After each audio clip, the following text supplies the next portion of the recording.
Very sorry about that. It was always going to end this way, of course.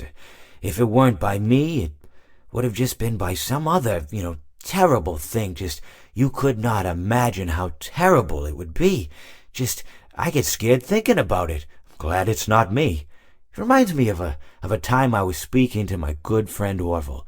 We were sitting on a park bench watching the pigeons.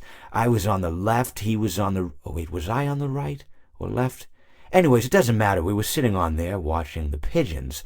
And I said to Orville, "Friend, those birds are frozen."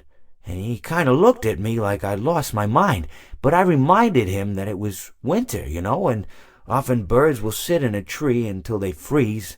And then they sort of fall to the ground until the sun warms up and they can, move around again. So I said to Orville, "You might as well save those breadcrumbs until the birds thaw, because they can't very well enjoy them in the condition they're in."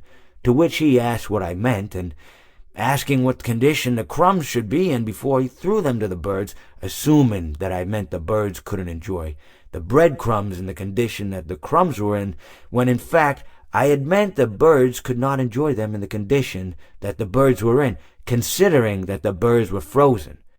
So he took a moment and then threw his last handful onto the ground.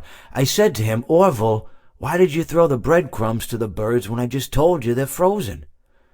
To which he responded, "The breadcrumbs are not frozen." Again, misunderstanding my words. I didn't mean to say that the breadcrumbs were frozen when I said I told you they're frozen. I'd been referring to the birds. In hindsight, what I should have said was, and this would make perfect sense, "Why did you throw the breadcrumbs to the birds when the birds are frozen?" He misunderstood upon my correction, stating that he didn't know what else to do with the breadcrumbs, and that perhaps, when the birds thawed, they'd still be able to eat the crumbs. So I said to Orville, and this is what I said to him, I said, "Orville, the birds may be dead,